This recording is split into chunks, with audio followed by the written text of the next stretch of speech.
अगर आपकी लड़ाई नीतीश कुमार से है, आपकी लड़ाई महागठबंधन से है, राजनीतिक लड़ाई, विचारों की लड़ाई अगर महागठबंधन से है, तो फिर एक तरफ तो आपको खड़े रहना पड़ेगा ना। आप या तो बीजेपी के साथ खड़े रहेंगे या महागठबंधन के साथ खड़े रहेंगे। देखिए, तो ये तो तय है ना कि आप बीजेपी के साथ खड़े रहेंगे। आप एक चीज जानिए, एक तरफ कौरव दूसरे तरफ पांडव वाली स्थिति है। एक तरफ अधर्म है तो दूसरे तरफ धर्म है। अब माननीय उपेंद्र कुशवाहा जी अब क्या कहेंगे। देखिए, बहुत तरस आती है उनपे। हर बार उनकी किस्मत या तो धोखा देती है, या तो जिनको वो नेता मानते हैं वही उनको धोखा दे देते हैं। भाई बेचारे को कितना सब्जबाग दिखा के मुख्यमंत्री जी ले गए कि भाई आप ही हमारे उत्तराधिकारी हैं, और आज गांधी मैदान से घोषित कर दिए किसको।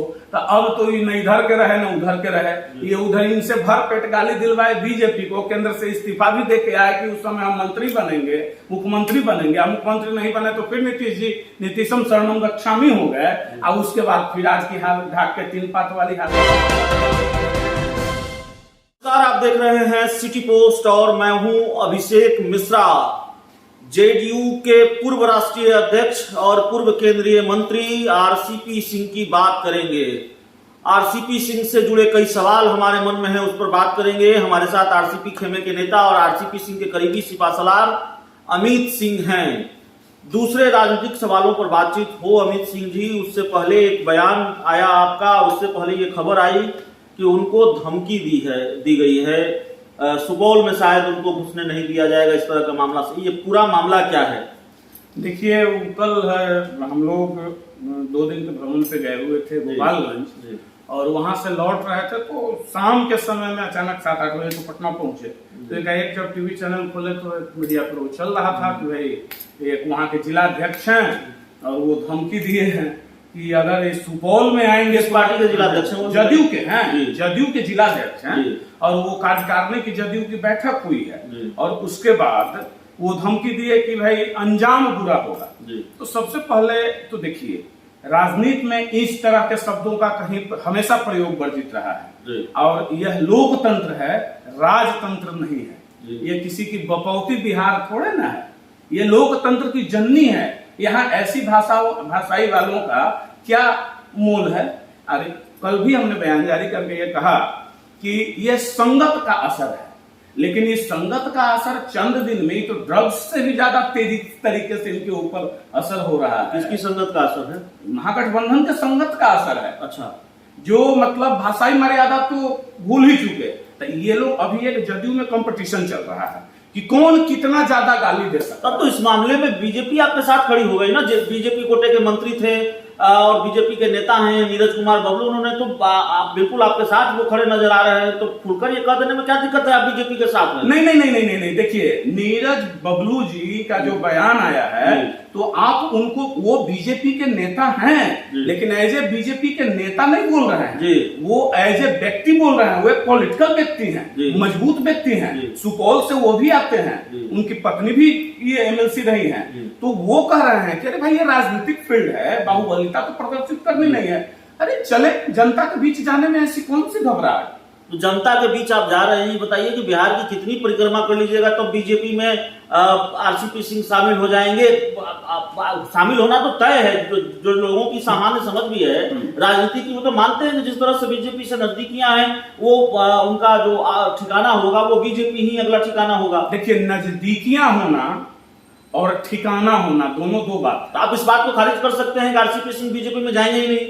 अभी तत्काल तो बिल्कुल खारिज कर सकते हैं, तत्काल तो खारिज कर सकते हैं। इसलिए खारिज करेंगे कि सर ने भी जब तक वो पूरे बिहार का भ्रमण नहीं कर लें, हर एक कार्यकर्ताओं से मिल न लें, भ्रमण हो या न हो, कार्यकर्ताओं का एक एक कार्यकर्ताओं की राय वो नहीं जान लेंगे, तब तक वो निर्णय नहीं ले सकते हैं। वो सर्वमान्य नेता कहलाने का उनको शौक नहीं है। वो भी प्रशांत किशोर टाइप पॉलिटिक्स है। प्रशांत किशोर भी पूरे बिहार में घूम रहे हैं, उन्होंने भी पहले ऐलान कर रखा है पूरे बिहार में घूम लेंगे, लोगों से बात कर लेंगे, जरूरत पड़ेगी तो नई पार्टी बनाएंगे। आरसीपी सिंह भी नई पार्टी बनाएंगे बिहार में घूमने के बाद। वो तय करेंगे। सर ने क्या कहा, आप तो परसों का इंटरव्यू देखे, सर का स्पष्ट कहे कि हम अपने कार्यकर्ताओं से बात करेंगे, एक एक कार्यकर्ता से, और जब बात कर लेंगे उनकी जो मंशा होगी उसी रास्ते चलेंगे। अगर सारे कार्यकर्ता कहेंगे कि नहीं नई पार्टी बननी चाहिए तो नई पार्टी बनेगी। एक आखिरी सवाल है अमित सिंह जी, आपको लगता नहीं कि बिहार का जो गणित है वो बिल्कुल साफ है। 2024 की तैयारी में बीजेपी भी जुटी हुई है,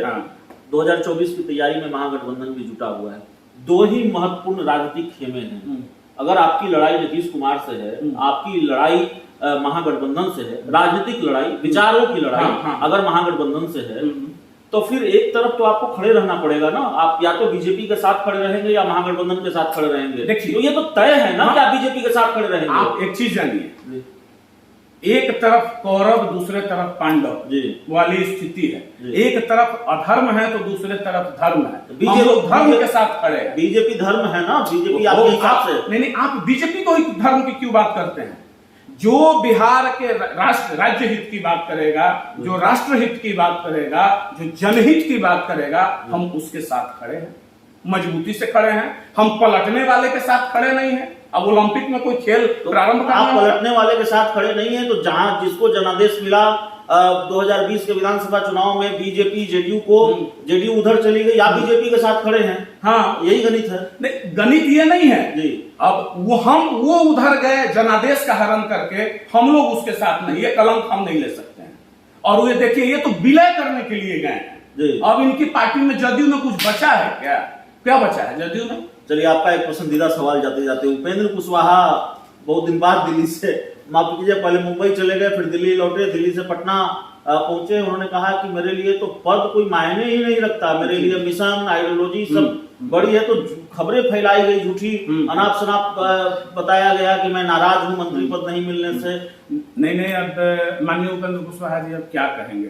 देखिए, बहुत तरस आती है उनपे। हर बार उनकी किस्मत या तो धोखा देती है, या तो जिनको वो नेता मानते हैं वही उनको धोखा दे देते हैं। भाई बेचारे को कितना सब्जबाग दिखा के मुख्यमंत्री जी ले गए कि भाई आप ही हमारे उत्तराधिकारी हैं, और आज गांधी मैदान से घोषित कर दिए किसको।